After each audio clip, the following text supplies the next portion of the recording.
What up, everybody? Doing back, and today I'm going to be doing the fastest breakdown that I can possibly do of The Walking Dead Season 6, Episode 15, titled East. So let's get into it.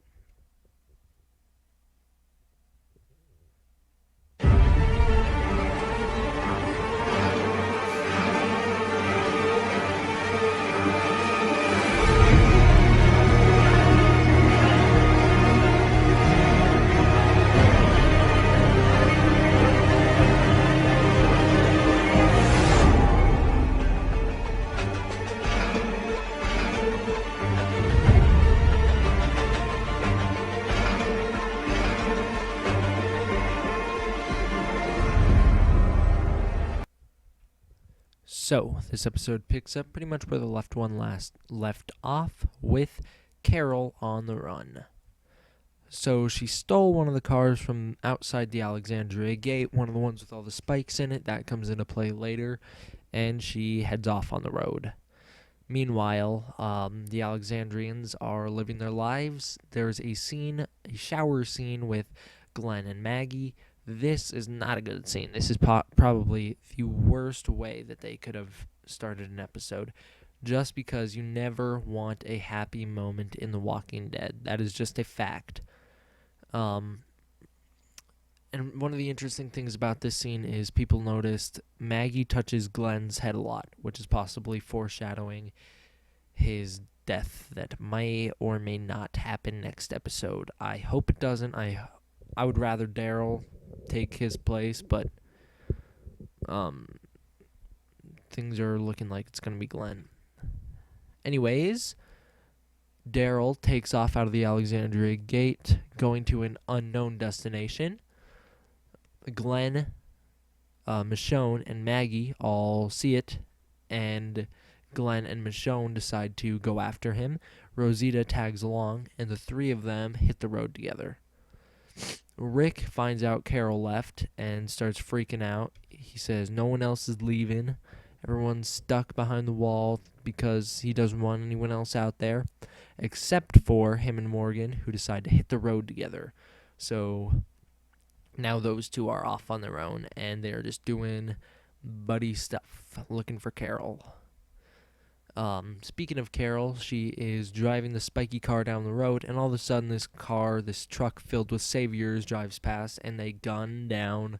They do like a drive-by shoot of the tires, popping them, making her stop. They force her out of the car because, they're just bad people. So when she comes out, she has her arms raised. Something seems off. She's holding a rosary, and things aren't looking right.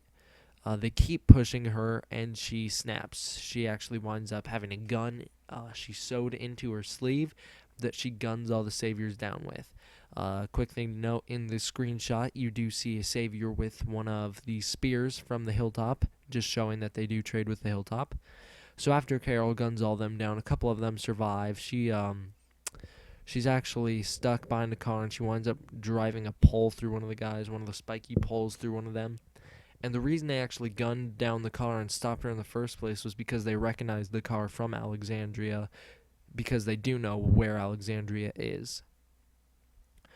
So, in the middle of all this craziness going on, Carl picks up a gun that has a drawing of Lucille scratched into it. This is one of the guns that on Talking Dead they confirmed was stolen from a Savior's compound, and that is why it has Lucille on it. Meanwhile, Glenn, Michonne, Rosita all catch up with Daryl, who does not want to deal with any of their crap, and he just wants to continue on hunting the Saviors. Rosita tags along. Glenn and Michonne decide to go home. Glenn turns to Michonne as they're far enough away from Daryl and says things are going to go wrong, people are going to get killed, basically. And he's apparently a fortune teller, because right as he's saying it, all of a sudden the saviors jump out, and multiple step out, surrounding them. And one of the saviors that steps out happens to be Dwight. Yeah, he's back. From there, Morgan and Rick are on the lookout for what? They're looking for Carol. They come across the car wreckage area where Rick puts a knife into one of the living saviors' heads, and then they're off again. While they're there, though, we do find out Rick is proud of Carol for killing all these saviors. He is happy that she was able to take on more than one and survive. He calls her a force of nature. And then he says, if he could go back, he would have killed Karen and David himself. So he does not have any hard feelings towards that still. He thinks it's the right thing to do, which does make Morgan happy. So the two of them keep on going, and they come across a small barn. In this barn is a certain someone who may or may not be from the Kingdom, which is the third main community, or the actual fourth main community from the Walking Dead comics, including the Saviors. The only reason me and a lot of other people think this is because he's wearing all the body armor and he has a spear, meaning he trades with the Hilltop. So those are the reasons. From there, Rick admits to Morgan that Carol did, or that Michonne did steal his protein bar, which is just a bonding moment between the two of them, and Rick actually goes home to Alexandria because Morgan tells him to. So Rick leaves and Morgan continues on looking for Carol. Then we actually find out that Carol dropped her rosary, which was actually picked up by one of the living saviors, who then goes out on the hunt for Rick and Morgan and Carol. That will come into play next episode, I feel like. Well, guaranteed it will, because it's a loose end this episode, next episode, season finale. I hope Morgan winds up killing this guy, because Morgan needs to kill. Daryl, towards the end of the episode, is running around the woods, comes across a captured Glenn and Michonne, who start freaking out. He doesn't understand why. Rosita's with him, by the way. And then we find out that someone has a gun to his head, and that someone just happens to be Dwight. So Dwight and the Saviors jump out and basically surround Daryl and Rosita, and Dwight says, "Hey, Daryl." And as Daryl's turning around, he fires off a shot into Daryl's chest.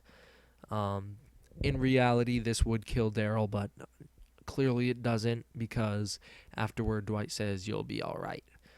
The theory is that Dwight shot Daryl in the shoulder, kind of rendering him unable to use his crossbow, because, as Dwight says in one of the previous episodes, the thing kicks horribly. In last episode he says it, when Daryl gets a crossbow back. So, yeah, Dwight shoots Daryl. Daryl goes down, but Dwight tells him he'll be alright, meaning probably he's fine. He'll be there next episode. Hopefully he gets Lucille, and I know a lot of people disagree with me, but Glenn's my favorite character, and I really want him to stick around. Anyways, I forgot to get a screenshot of this, but during all this chaos, Maggie starts having pregnancy problems. She gets her hair cut by Enid, showing more of the bond between the two of them, and then all of a sudden she collapses onto the floor with some pain with the baby, meaning I think Herschel Jr. might die.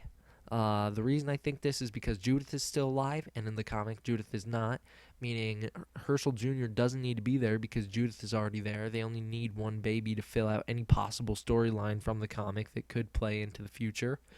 But I'm going to put my odds on the table that if the baby dies, Glenn lives, and if Glenn lives, the baby dies.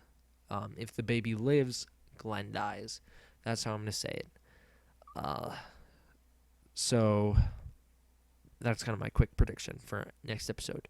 Anyway, this was a really good episode, pretty intense. Out of 10, I would give it an 8 because it was not a perfect episode. It wasn't No Way Out. It wasn't anything like that, but it still was a really good episode. So I think it definitely deserves it. Anyways, thank you all for watching my in-depth review of The Walking Dead episode 15 of season 6 titled East. Thank you all for watching. I'm D-Man. D-Man out.